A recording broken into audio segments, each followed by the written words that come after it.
Hey everybody, it's Charlie. There was just a big Venom preview that they dropped, so I'm going to break this down top 10 style. They talked about Carnage. I know everybody has crazy Carnage questions, so no worries. But if you're brand new to the channel, there's a new round of that Infinity War Blu-ray giveaway I'll explain at the end of the video. So be sure to subscribe to get everything. But starting with number 10, Tom Hardy is signed for 3 films. He confirmed that they did plan to do sequels. We knew that they would try to do at least one sequel, but Trilogy is a much bigger thing, and they've already set up what their sequel is going to be, so I'll explain that. It's also on my list here, but the movie will set up its own sequel, so definitely be sure to stay through the credits. 9, he's not signed up for any of the Spider-Verse spin-off films that they're developing, so that includes Morbius, the Living Vampire, the Black Cat movie, Silver Sable, the Kraven the Hunter movie, Spider-Man Silk, the Jackpot movie, and the Night Watch movie. There are a lot of Sony Spider-Verse movies that they have planned. Pretty safe to say that not all those are eventually going to get made, some of them for sure, but Tom Hardy said that they're just waiting to see how Venom does and how the scripts turn out for these other films before signing him up for a billion other films.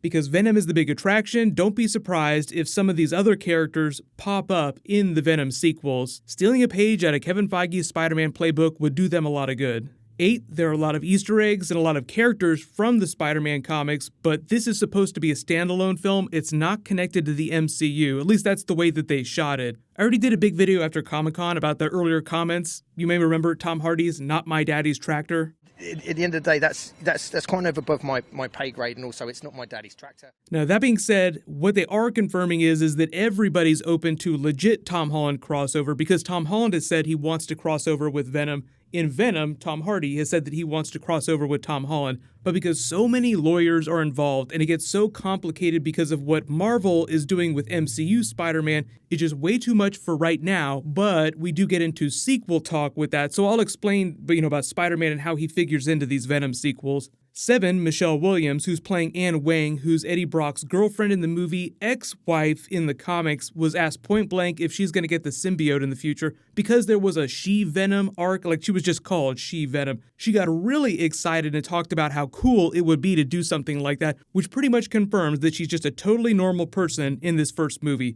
So if they do go full-blown She-Venom in a sequel, it would probably be just like they did it in the comics, a very temporary situation whereby she got shot by the Sin Eater, was bleeding out, the Venom symbiote bonded with her to save her life. Then once there was no more danger to her life, the Venom symbiote left. It's kind of like Pepper Potts in her Rescue Dawn armor. Not something that she flies around in all the time, but every once in a while, like Iron Man 3, she gets to briefly wear the costume. We actually do have Pepper Potts Rescue Dawn stuff happening in Avengers 4, but we haven't actually seen footage of that yet, just her in a motion capture outfit. Like, oh yeah, you are definitely wearing some armor here. We can talk more about that in a Marvel MCU Avengers video.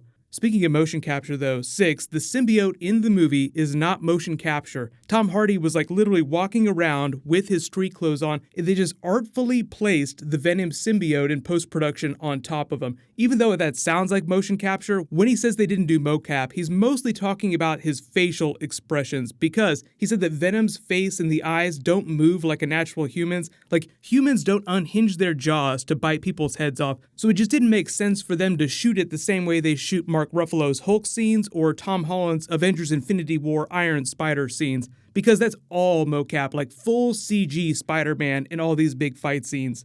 5, this is actually kind of funny. He said that his Eddie Brock performance and his Venom performances, especially the Venom voice, were inspired by a couple different things. 1, Woody Allen's neuroses. So that's like when he's walking down the street talking to himself, but he's really talking to the Venom symbiote, looking like a total crazy person. That's him going full-blown Woody Allen. Then this is even better. The Venom influences for the Venom voice and the physicality, the way Venom moves, were Redman, Busta Rhymes, and James Brown. He said he went to them mostly for the way that they move and the way they talk, just because the Venom character needs to be larger than life and move in such a much more expressive way than someone like Eddie Brock moves. Number 4, main villain Carlton Drake's whole thing is that he's like an evil Tony Stark or a more insidious version of Norman Osborn, a scientist trying to save all the world's problems as he sees them without any real sense of morality. So he sees the world crumbling around him. He has that speech in the trailer about everything falling apart. He wants to forcibly evolve the human race when the symbiotes mysteriously fall into his lap, crash landing to Earth in that spacecraft. So I know everybody that saw that Ryan Reynolds movie Life about the astronauts that find that alien parasite that then kills them all and crash lands their spaceship down to Earth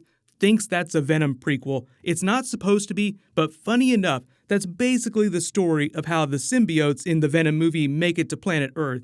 They fully hijack the situation to crash land the spacecraft to planet Earth because they're part of the Clintar. Their whole thing is spread and destroy, take over. Think of it as like the aliens in the Alien movies, where their whole life mission is just to propagate. Like, it's not like they're going to start writing poetry or gardening or anything like that. They find hosts, they propagate, they find more hosts for those new symbiotes, so on, so forth, as they slowly spread out across the universe. So Earth is just the latest destination in the Clintar's galactic conquest. 3, Riot, the main evil symbiote, is the ringleader. He's going to be the main villain, the big bad, when he binds with Carlton Drake during the film. But the symbiotes have their own internal power dynamic. Venom is supposed to be the runt of the litter, as Tom Hardy talks about him, the underdog who doesn't want to have anything to do with the other symbiotes, not because he, as part of the Clintar race, wants to save planet Earth. It's just that he doesn't want to be a lackey or a whipping boy to the other symbiotes anymore. So he hates the shit out of the Riot symbiote, while Tom Hardy is trying to stop Carlton Drake's character. And the easiest way to accomplish their goals is to kill both of those people. Kill the Riot symbiote, kill Carlton Drake. So you've already seen a lot of those scenes in the trailer where they're going at each other, just ripping each other apart. Number 2, of course, the interviewer was asking them all about Carnage. The director said, this is actually kind of funny, the fans should be excited, quote unquote, to go see the film to see if he's in it, which basically confirms that he's in it. Because if you were a director trying to hype up a film, you wouldn't say that, oh, Carnage, you like him? Well, you'll be excited to go see if he's in the movie, wink, wink, if you knew that people would be disappointed if he wasn't in the movie. So just a reminder that Carnage is not a main character during this film. He's basically setting up the sequel. So just a small tag like, oh wow, he exists, meaning that's what our second film is going to be. So number 1, the sequels. Venom versus Carnage, pretty easy pitch. Carnage is crazy, way crazier than the Riot symbiote. It'd be like going from lawful evil, say like Thanos, to chaotic evil, Norman Osborn, full-blown crazy Green Goblin. Meaning that number 3, the third film in the trilogy, will probably be their Maximum Carnage big crossover epic event. Because Maximum Carnage, just the most notable Carnage story, you would probably save that for your closer. So that would involve some sort of crossover with other characters from the Sony Spider-Verse, and maybe their opportunity for a Peter Parker Spider-Man inclusion. Because think about it this way. That's 6 years before that third film would happen. By that time, we'll have our third MCU Spider-Man film and our 5th Avengers film, meaning that Marvel would have had this really big long run of awesome Spider-Man Tom Holland films. So I think if everything works out with the Venom franchise, then the Sony and Marvel people will be much more open to letting Tom Holland cross over with Venom. But remember, that third film wouldn't happen for another 6 years. So that's way down the road. Anything can change between now and then. But that's when I would expect to see Spider-Man crossover. Everyone just pray that they re-sign that sharing arrangement with Marvel and Kevin Feige so everything works out down the road. But there is a new round of that Infinity War Blu-ray giveaway. All you have to do to enter that is be a subscriber and leave a comment on the video. Congratulations to the winner from my last big video, Amar Napata. Please email me on the About page of my YouTube channel so I can get your contact details. Click here for that new Spider-Man Far From Home Avengers Easter egg, and click here to rewatch the Venom trailer. Thank you so much for watching. Everybody stay awesome. I'll see you guys tonight.